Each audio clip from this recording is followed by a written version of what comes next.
Liberal democracy is not working for us. And that's why we are still facing it. Your vote doesn't come today in Nigeria. Don't deceive us. And unless things change, and I mean that, I am not going to vote in favor of it. Unless things change. Because they will say it doesn't matter what you have your vote. It doesn't matter your number. You write the figure. And they say go to court. And then you are not sure you are going to get justice in the court. So what are you voting for? What democracy are you talking about? So if you are still in that sport, then good luck.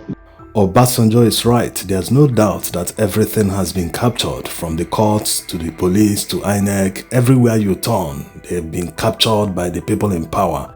But that doesn't still mean that Nigerians must lose hope or stop coming out to vote. After all, when Tinubu did his magic in 2007 presidential election, it didn't stop Nigerians from coming out again en masse to vote in 2011 presidential election when Goodluck Jonathan contested against Muhammadu Buhari. Yes, Nigerians didn't lose hope, so why should they lose hope now?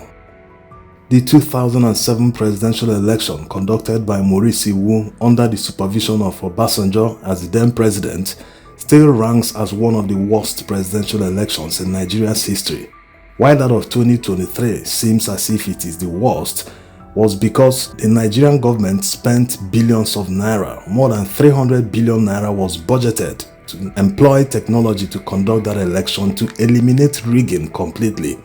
But at the end of the day, after all the assurance by INEC and the government that beavers, IREF must be deployed in the election, which actually motivated Nigerians to troop out en masse to register to vote, and even on election day, they still trooped out in massive numbers never seen in this country to vote. What happened? INEC switched off the technology which motivated Nigerians to come out to vote. In many cases, they didn't even bother to go to polling units to conduct the election. Some that showed up without election results. They were ill-prepared, or maybe not really prepared. It was their strategy in the first place. They wanted to disenfranchise many, especially in the opposition strongholds. It still doesn't mean that Nigerians will lose hope, only except there is a violent revolution in Nigeria. We do not have any other option except to continue coming out to vote. If you don't come out to vote, that means you're falling into the trap. That's exactly what the politicians want you to do. They want you to look away so that they will continue stealing what belongs to you. They will continue sharing that national cake in your absence. Obasanjo's opinion is definitely shared by many Nigerians, if not the majority. But what other option do Nigerians have? Nigerians are aware that they are planning to write results. Going by what happened in other elections, from Imo to Kogi to Edo State and to a large extent Ondo State, why will Nigerians make it easy for them? They want to write results, and you don't want to put up a fight to stop them from writing the result. At least put up a fight. Don't rely on a lazy man's approach.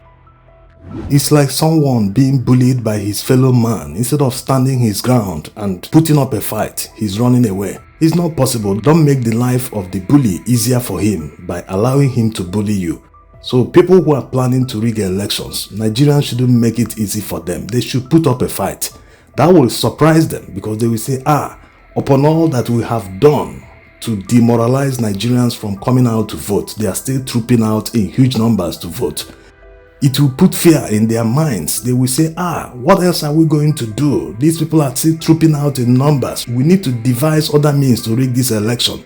The point here is that Nigerians shouldn't make it easy for them to rig the election because it is the only option Nigerians have.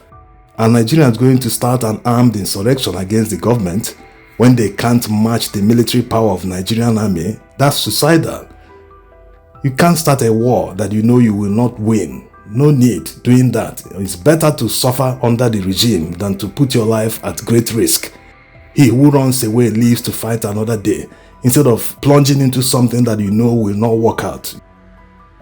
So instead of just giving up because they've captured everything, even some are saying that there's no need to vote again except they reform INEC, reform judiciary. You are aware they will never conduct such reforms because the reforms will stop them from getting to power. Actually, Buhari tried to reform INEC by employing IREV and BVAS. But at the end of the day, INEC ended up not using the IREV to conduct the presidential election. Some are also of the opinion that opposition should boycott future elections if they don't reform INEC and the judiciary, that if they participate, they will be helping them legitimize the rigging. No, that's a lazy man's approach. No one is deceived. The world saw what happened in 2023 presidential election. They saw the blatant rigging and the judicial coup. They are aware of all this. That's why this administration is suffering a legitimacy problem. They know they don't have the mandate of Nigerians. Even if we have to go with the INEC allocated votes, he still scored less than 40% of the entire votes cast in the election. That's less than the majority. To have a mandate, at least a candidate needs to score up to 50%. That's the baseline. If the person scores more than 50%, the more acceptable it becomes. 90-something million voters registered, the person who is sitting in government, 8.1 million, which is less than 10%. This is what I voted. And I said that even at that, if you do it overall with the number of voters that cast their votes, they had below 40%.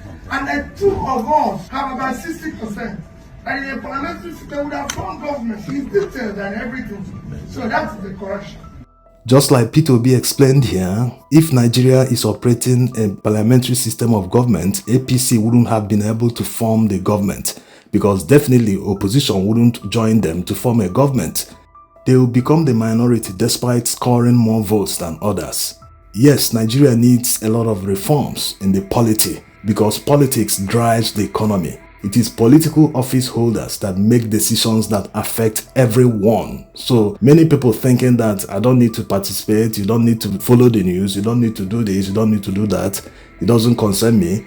It concerns everyone because the elected people are the ones who make decisions for you that affect your lives, education, infrastructure, everything. It's commendable that former President Olusegun Obasanjo is more vocal in pointing out what is wrong with our society today, even more than opposition figures. It should motivate Nigerians, especially the youths, because they have more at stake in Nigeria than the older generation.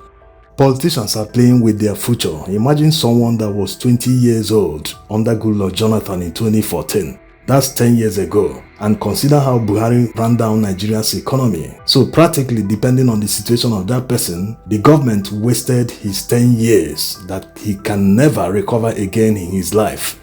He's now 30 years old and there's no future for him. He can't get a job.